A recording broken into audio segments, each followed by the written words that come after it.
million Kenya shilling. To register, SMS Kubali to 79079. Ama visit ke.sportpesa.com for a chance to be the next mega millionaire. Yewe, ndio time ya kudishi.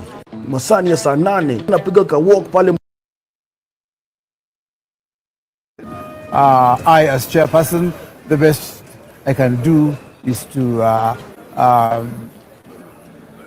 make the team better in all ways that are possible, whether in terms of training, in terms of approach to practice, or generally just the development of the whole team and the technical bench. Lastly, Chairman, what's your relationship with the sponsor SportPesa? We hear that there are talks about renewing our sponsorship, or maybe it's been done. What's really happening? Can you tell us about the sponsor? Our relationship with SportPesa is cordial, good, and it's something that we are happy about. It's something we are praying should be renewed for a longer period. As of the moment, we are in the process of just concluding, finishing touches on some clauses here and there, but we expect that we should get it renewed in the month of August before the commencement of the new season.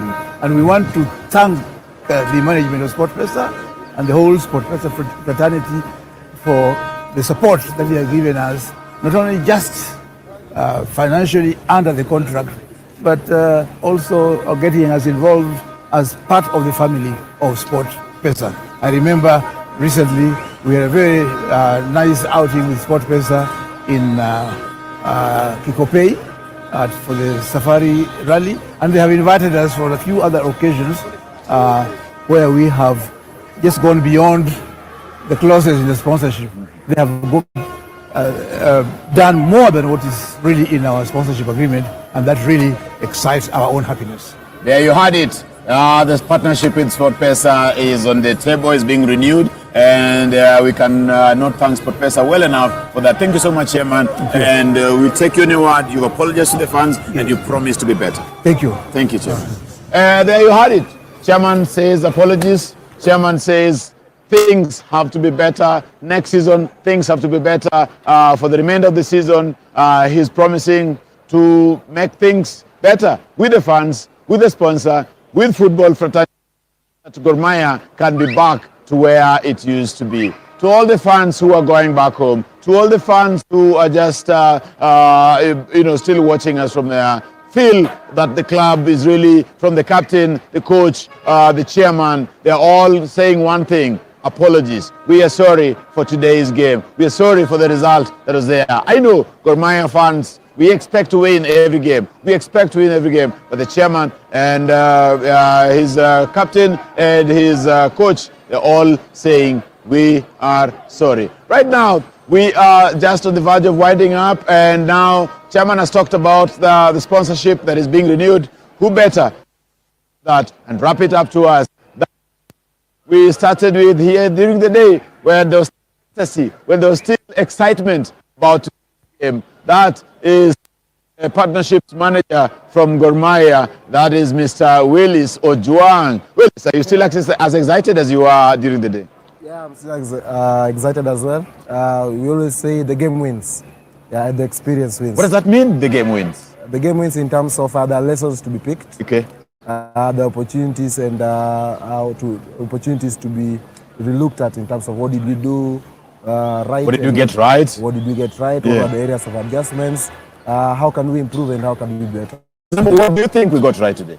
What we got right was the fan mobilization. What we got right was, of course, communication. This is the first time I think the Gor Mahia fans, the football fans and fraternity get to, in fact, hear beyond the game in terms of the analysis, in terms of the feedback and all that. Just beyond the post-match interviews and all that, yeah. A deeper delve into what is it that happened into the game. What are some of the strategies that are being put in place to ensure that the game wins even more. Thank you. There you had it. And we cannot really overemphasize our gratitude to SportPesa for that. Pass our regards to the entire team that made this possible. That we shall forever be grateful to SportPesa. We shall be a part of SportPesa's activities in football and in sport in general. Asante sana, Willis. And as you travel to Nairobi, safe journey. Thank you. Until next time. Until next time. Asante sana. There you had it. We are closing this. We have wrapped up, and this has been a production from Raila Odinga Stadium in Homa Bay. It's been Gor Mahia TV bringing you all this, everything. And that's it from Homa Bay. My name is Tambwana. Bye bye. Tani kidogo naona bezi ya kudishi. Very nice, very nice. Ndo mimi huyo nikaingia tu polepole, then nikajiposition. Waiter akakam nijenge mega. Waiter akashtuka. Kama customer pia wanashtuka. Wanashtuka nini? Nipe mlima. Wakaanda. Ndo hiyo kidogo imelandi. Hii ndio dishi, hii ndio mega. Kuna pale kasol, kachumvi, nini, nikaiposition vizuri. Nikaanza. Hii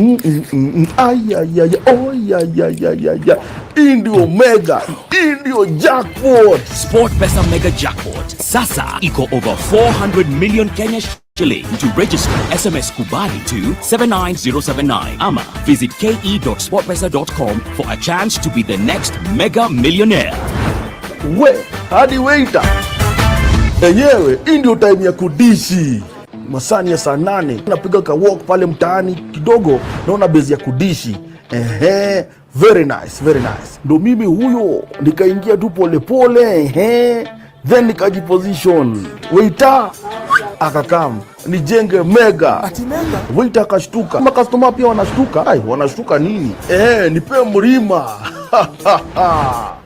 Wakaanda. Ndo hiyo kidogo imelandi. Hii ndio dishi, hii ndio mega.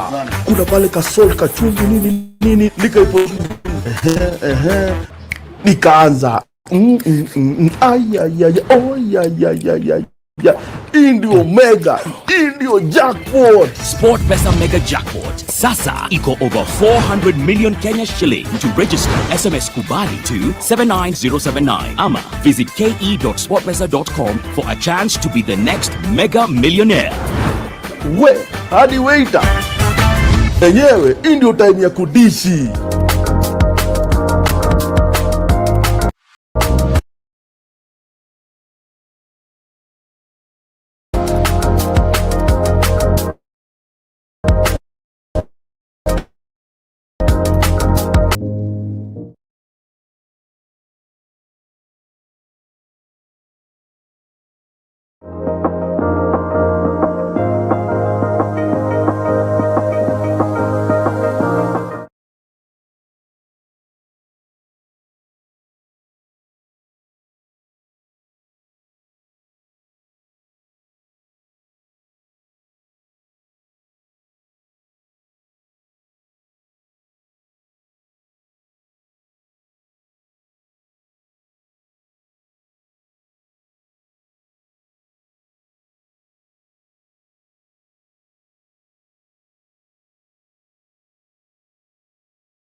I hope you had a great Madaraka Day yesterday.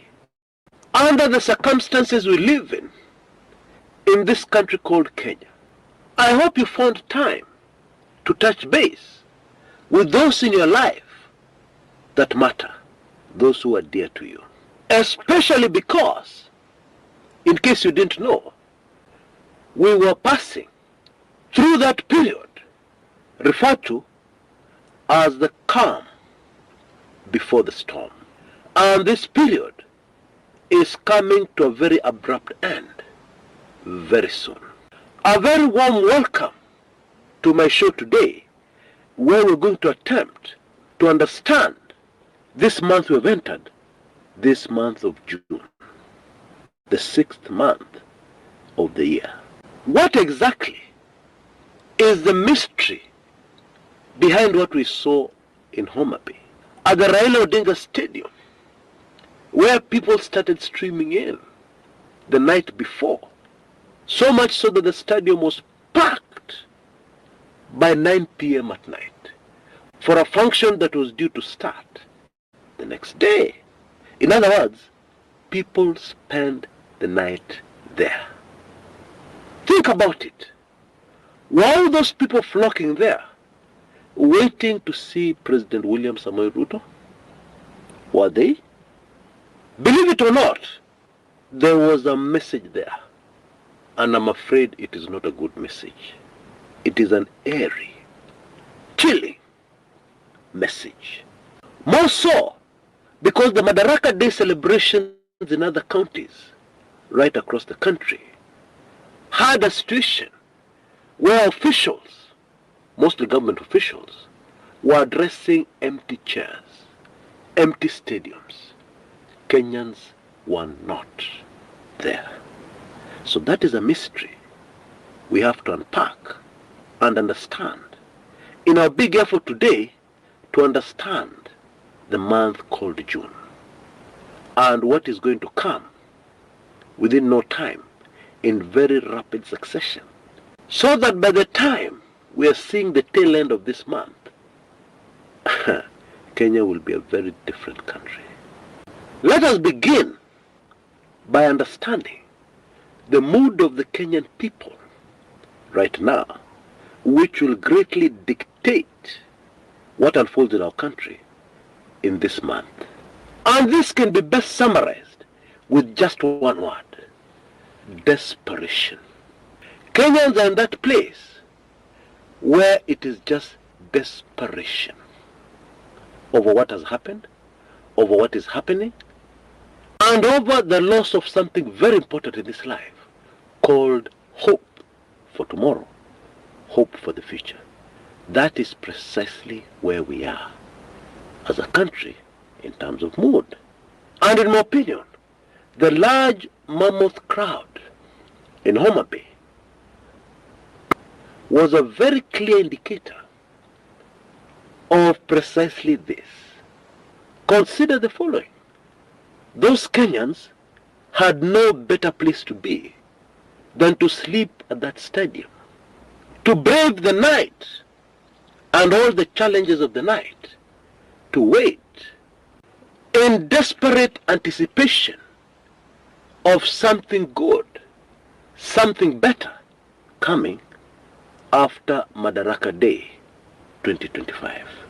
I hope you see that this is a very dangerous situation, a very dangerous place for a country to be in, because it means patience is running thin. Many in that crowd were hoping against hope that Raila Odinga would come and tell them the way forward and point them very close to Canaan, the promised land. And we all know that did not happen. That was not going to happen. And what must follow is the stark reality, the realization that we are on our own. Period. We are on our own. Nobody is coming to save us. That was the very clear message from the empty stadiums, the empty grounds countrywide, as Kenyans were due to celebrate one of the most important national holidays. And Homa Bay was just playing catch-up to that harsh reality. And of course, those who govern Kenya have no clue, because the government does not want people to discuss Finance Bill 2025. The government does not want this upcoming finance bill to go through any close scrutiny by Kenyans. And this is why an activist was arrested and is still behind bars. Their crime? Launching a website to discuss this Finance Bill 2025, where taxes are going up and where the value-added tax net is going to spread far and wide and touch on vital products and services that were exempt. And of course, there was a very good reason to exempt those services and products from VAT, but now they're going to be included. Indeed, I want to side with those experts who are saying Finance Bill 2025 is worse than the aborted Finance Bill 2024. Clearly, it is the opinion of those who govern this country that Kenyans still have room to bear. Kenyans still have space to play around with and to take in the massive blows of taxes and a very crazy economy, of a very dead economy that is still dying. Bila kizungu mingi, June is going to be a very chaotic month. June is going to be the month where Kenyans are in that place, the ordinary Kenyan. They're in that place where they have nothing to lose. And I think we all know how deadly that can be. This is the time where your preparations for this, because we talked about this a long time ago, this is the time where your preparations for this period, this dark period, will be tested to see whether they were adequate or not. And if you have not been preparing, I would strongly advise that you brace yourself. Prepare what you can prepare for what is coming in the month of June. And because we're on our own, we need to adjust and learn how to operate in a dead economy. We don't have a choice, because there's no new government coming immediately that will make things better. No way. There is no politician, even your favorite politician, who is coming to save the day. There is nothing like that.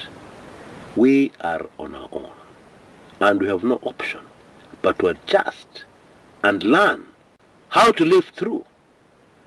And for those who can dare think a little bigger, even thrive in the chaos, we really don't have any other option as Kenyans. In this month of June, I see the Gen Zs back on the streets. But this time round, not on their own. This time round accompanied by huge masses of other Kenyans right across the board, from the older to the even much older. 2025 is actually a replay of the year 1992, only more intense.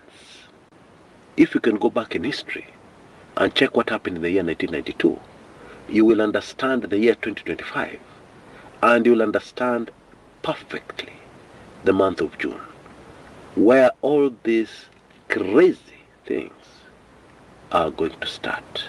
Because there is nothing in this world that is more dangerous than a people who have lost hope.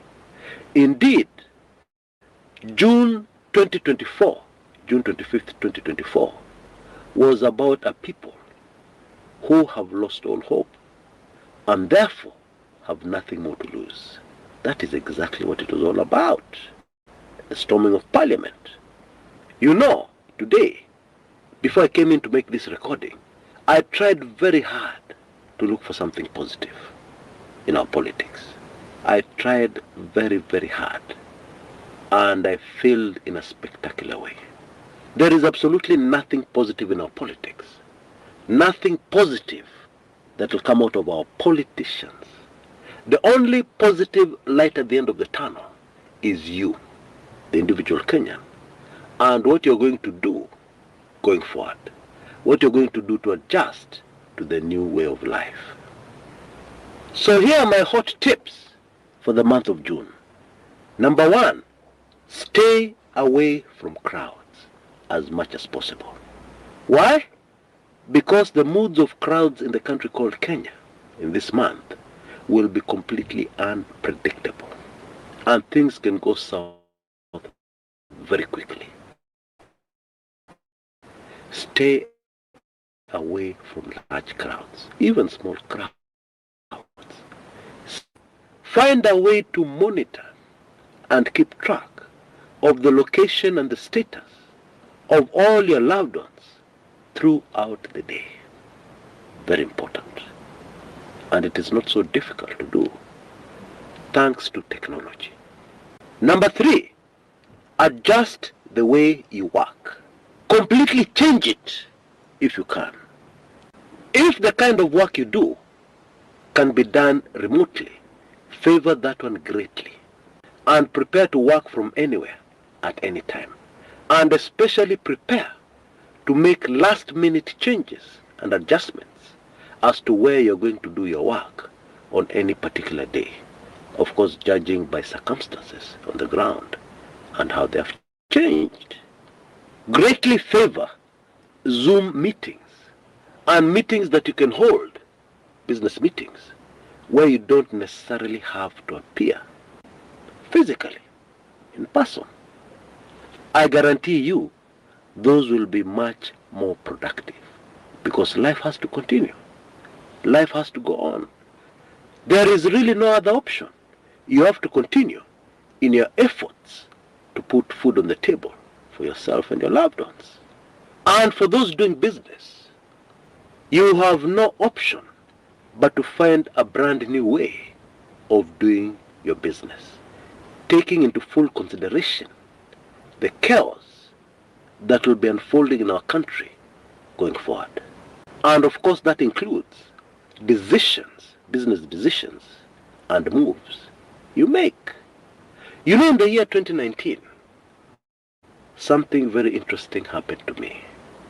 I got this push, this inner force that I could not ignore, to research and put together a blueprint of how to do business in a dead economy, in a very dead economy. And actually looking back at that time, things were good. Things were still working. Things were still moving. There were very many ways still of generating income in this economy. Today, the situation is very different. But it is not impossible to actually thrive in such a situation. As I concluded in this blueprint, which some of you have already taken in, and many of you have gotten back to me, and you have indicated that it helped you to adjust. It helped you to face the new reality that is Kenya. A reality that we must face, because one cannot give up. Now you can see details on your screens right now. In case you missed this valuable piece of information, you can get it right away. This is a set of videos complete with ebooks that will be invaluable in helping you to deal with what is coming, indeed what is already here. Okay? Of course, we're living in the information age, and one of the huge advantages is that you can do your own research, put together your own blueprint on how you're going to deal with this period in our history. That is very possible. However, if you're pressed for time, or at least you want to get some very strong guidance and hot tips on which direction you're going to go into, where your specific business or what you do is concerned, then I highly recommend this valuable piece of information for only Kenya shillings 4,999, you can have it pop in your inbox. And even use your time today, because it is a public holiday, to prepare for what is coming. Full details are on your screens right now. Yeah, use them and get this information. It is also true that there are very many of us who at this particular point in time are looking to sell their property to at least raise some funds to see what to do next. You know, we are very fortunate to have a very valuable resource on this channel where you can be able to reach the kind of people who may be interested in your property. We have had great success over a long period of time, mainly because of our audience, the kind of people who take in videos on this channel. It is clear that we have a lot of those people who are looking for such opportunities. Yeah, and therefore we'll be able to get the kind of exposure that may be very difficult to find anywhere else. I believe you can see our very reasonable rates for sponsoring a video and getting this information out on exactly what kind of property you have and what you're asking for it. Friends, please, let us not be caught off guard. Let us prepare, because I believe the writing is on the wall. Even if you did not take in the contents of my video today, I believe the writing is on the wall. The signs are all there for us to see very clearly. Bottom line, we are on our own, and only we can help ourselves. Nobody else is coming from anywhere to help us. You know, you can't blame people for getting very angry, and indeed for becoming emotional messes. You can't blame people for that. However, I strongly believe it would be much better, much more productive for you, for me, to take action instead. Even as we try our best to suppress our strong emotions, although we are being provoked every other minute, every other day, but we don't have a choice. We are on our own and we need to do something. And please, let us not lose hope. Yeah, a better Kenya is coming, but then we cannot avoid the painful birth pangs. You know, giving birth is not a joke, as our sisters will tell us. However, after all the blood and the pain comes joy. Joy that is difficult to describe. All the best and all for a better Kenya. Until next time, this is Chris Kumekucha.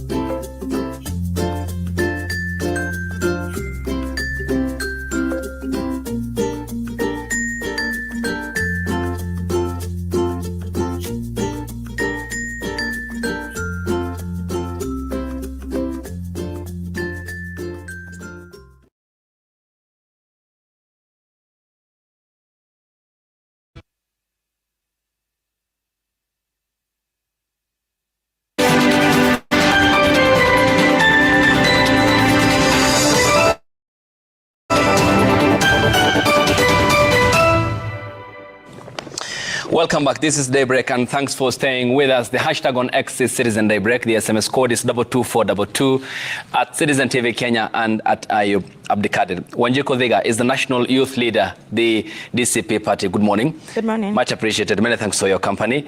Faith Ken is youth advocate. She is here with us in the studio as well. Good morning. Good morning. Victor Kiprono is the chief executive officer of the Zero Barefoot campaign. Good morning. Good morning. Much appreciated. Dr. Derek Barasa is the secretary political affairs, the Kenya African National Union Party, KANU. Good morning. Good morning. Abdelaziz Mohammed is youth leader and politician from Langata constituency. Good morning. Good morning. As well as Elijah Sawe, who advocates for youth affairs in the country. Good morning. Good morning. Ladies and gentlemen, thanks for your time and much appreciated for your company and the beautiful young voices of Kenyans who you do represent here.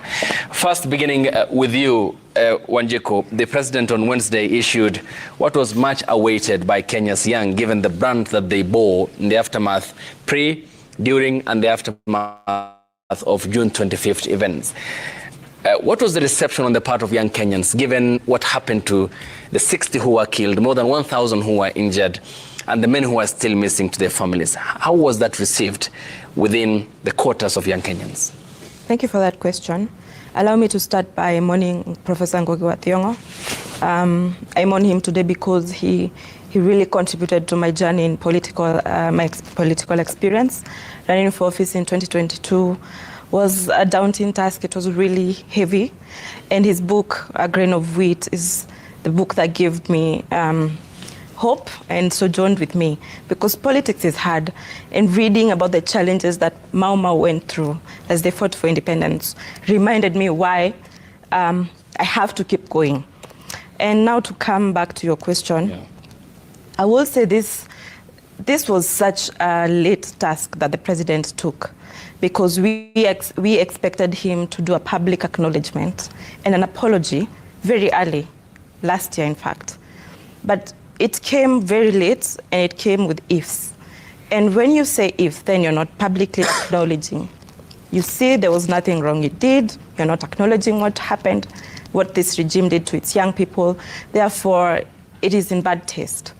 I will say, what are the actions that the president said consequently after his apology? Mm-hmm. We expected to see reconciliatory measures because young people are demanding justice.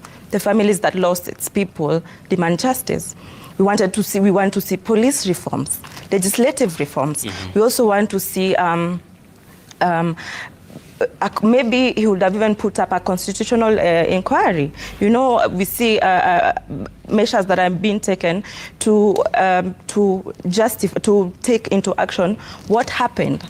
We also wanted to see what is this? Wanted to see that they'll go to hospitals, look at the young people that were injured, visit the families, bring them to maybe State House or somewhere where they can sit and have conversation, because conflict resolution has to happen.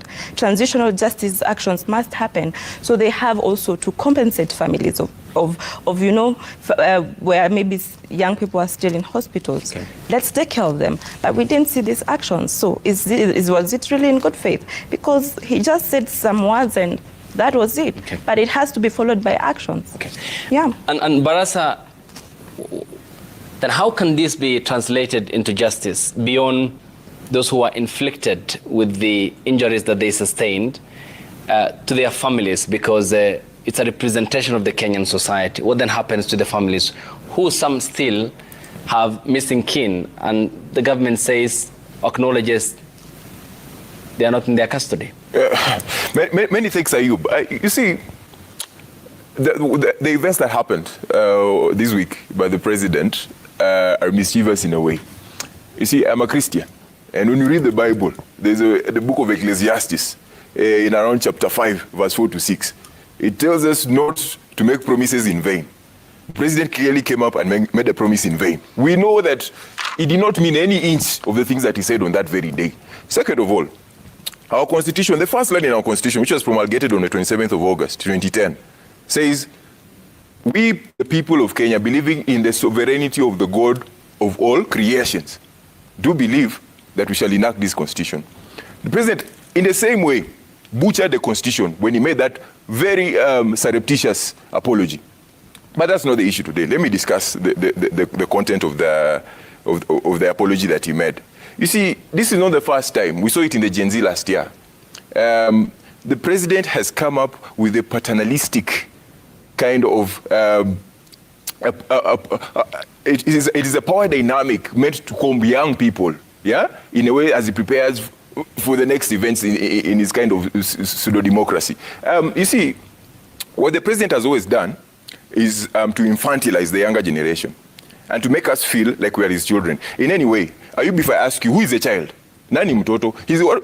His statement was, our children, in case, if he called us children. You see, if clearly came up and understood and threw away the condescending nature of his apology and looked at us as shareholders in this government, as people that are not just recipients of this kind of democracy in Kenya, that he gets to understand that we are very mature, we are competent enough to run this country, and he leveled that engagement with us at that level and decided to discuss with us at that particular level, that would have been a sober promise. You see. But he did engage you guys on July the 5th. And he convened an online meeting. Young Kenyans joined. They vented their frustrations at him. He listened. He sat through the meeting. In fact, he cancelled other engagements. Now he has apologized. If this isn't enough, what then is enough on your part that will satisfy the needs of young Kenyans? You see, there's a difference between a symbolic action and a substantive action.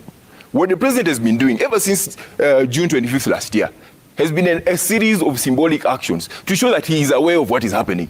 But the real substance, which must be done based on concrete policy, behavioral change, and real reparative justice, we have not seen those things happening. Rex Masai and many others died. How many people were abducted last year? Between June and October, over 80 people were abducted. But up to now, we've never seen any reparative action by the president and the people around him to go and address those key concerns. What we continue to see are knee-jerk reactions by a government that is very uncertain about the next election, trying to circumvent around the next generation so that they can build an empire around us. However, as young people, we're going to make it clear. You see, this whole lackluster behavior and conditional promises by the president shall not come to fruit. You see, let me also say, nail this. You see, as I land, you see the president, in his statement, and I know many people have discussed this, the if nature of that apology. That actually goes to show us the body and substance, the matter behind that promise. You see, if it's a conditional clause, yes. If I say, let me use this. If Arsenal wins the Champions League, it's a possibility.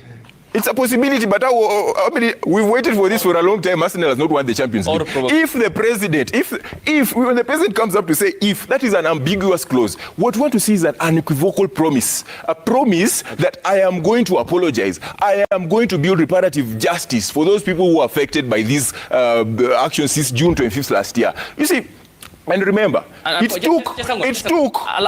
to bring you proceed. Let me just, it took a whole motivational speaker. We have enough time to get through all this. Allow me to get the voices as well of the others who are here on the set. Victor, in your view, was that enough on the part of young Kenyans? Thank you, Hayub, for this opportunity. I think the president has done more than enough in trying to reconcile the country. And I want to thank the head of state that in the context, actually, of the apology was it was actually a prayer breakfast where the country comes together, we pray together, and we do the healing process of a nation. And the president did apologize. I am saddened by the panelists who are saying that the president thought or at the oath to have done miracles. When you do an apology, are you? Miracle. Yeah. The president is not a miracle worker. Mm-hmm. You cannot do an apology, immediately go to hospitals, visit the families. You first apologize to the country. And the president said, if there is any mistake, and if there were anything, we apologize as a country. There were mistakes. Mm-hmm. And again, now I want to make it clear that the president is the father of the nation. My panelist is saying, if we are the children of the president, in fact, the president is the head of state and the father figure of the country. And he apologized in that context as the father of the nation. So then, therefore, it means the young generation and the Gen Zs for that matter will therefore, in the same spirit of apology and concessions, will therefore say, well, the president has apologized. What is the next step further? Is for engagement. Build on that background that the president has laid. Let us come together as a country. Let us unite. Let us now form conventions of peace and unity. But if the president apologizes today and you come out and say, oh, the president ought to do this, ought to have done this, I mean, for heaven's sake, let's give the president a break. Because again, this is a person who invited the same agencies on an online platform for talks. The same people said, we are faceless.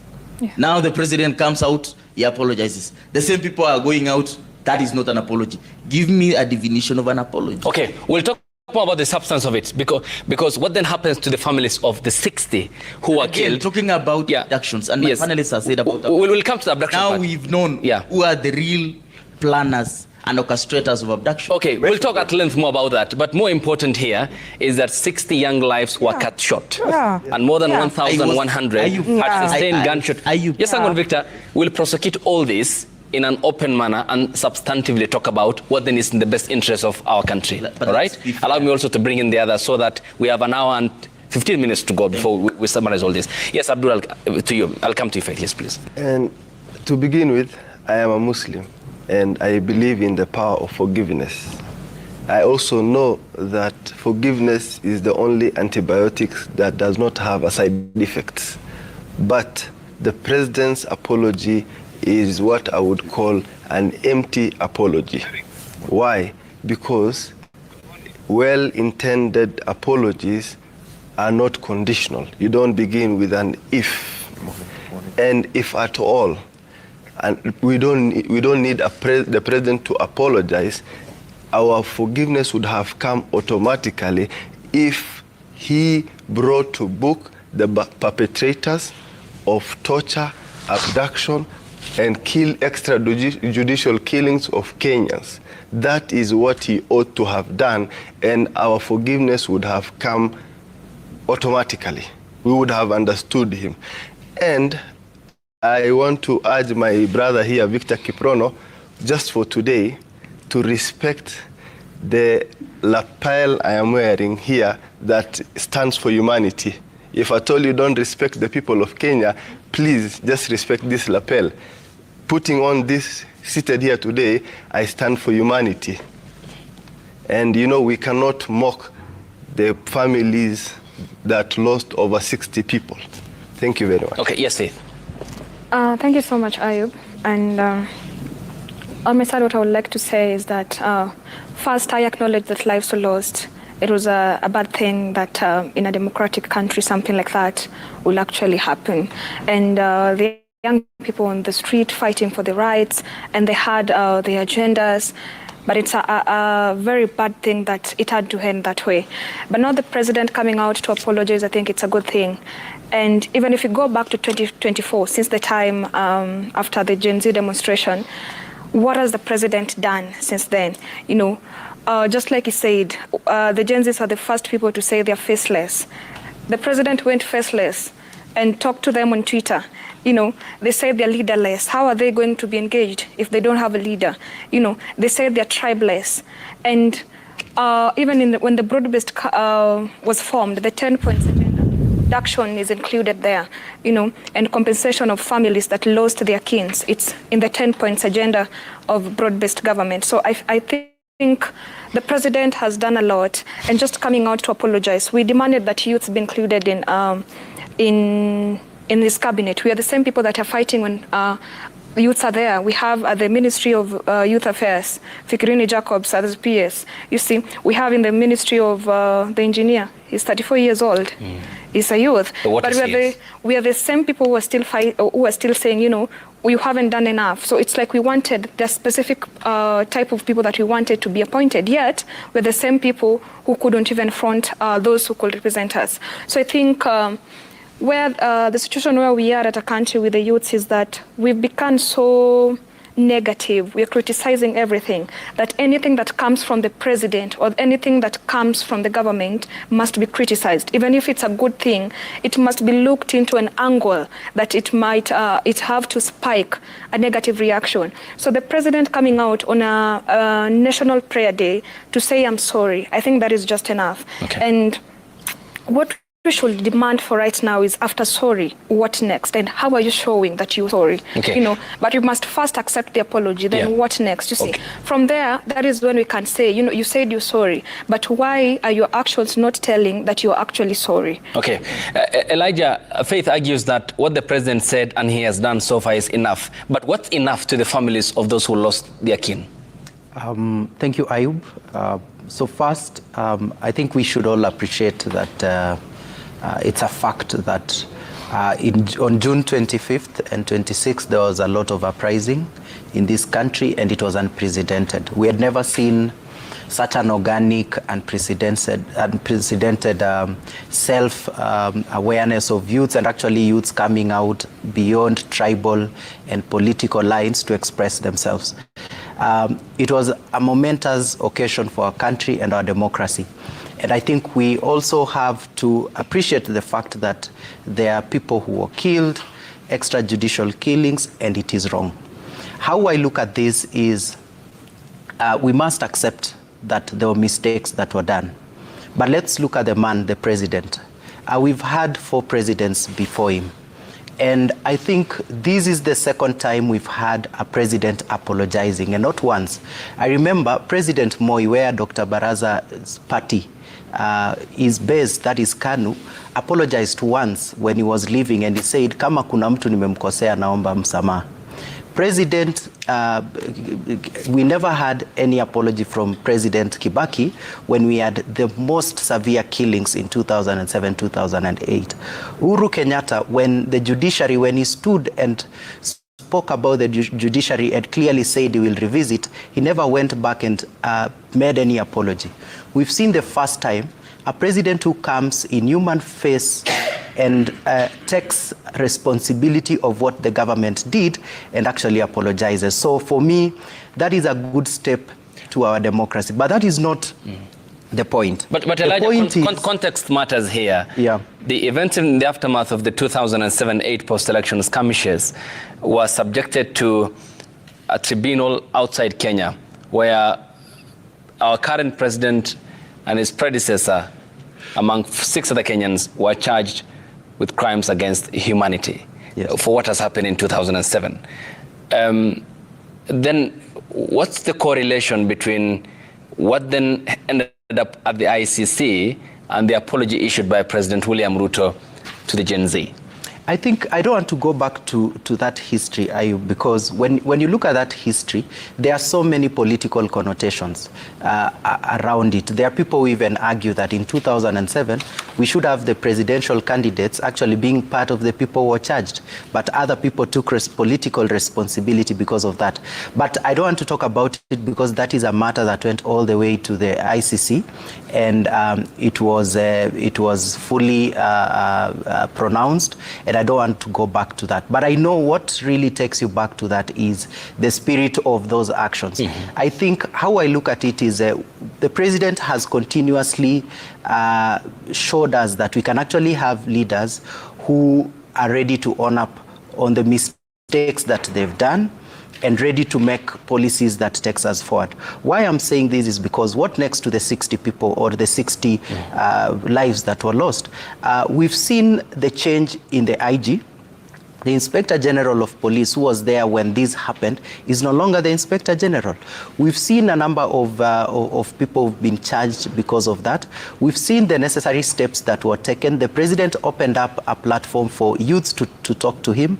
We've seen changes in youths being put on the table, being appointed as PSs and all that. So I think it is okay to really go back and vilify people because of the mistakes that have happened before, but as a country we must move forward. We have to move. How many police officers are on trial for the 60 killings, other than the case of Rex Masai, who was one of the first casualties, fell by bullet, and that trial ongoing, given its prominence? How many more police officers are on trial, given the other lives that were lost? Because one life lost is too many. True. At least even so far we know, because that is the one that has been publicized, but I know for sure we've seen so many. Personally, where I come from in Nandi Hills, I know a police officer who lost his job because of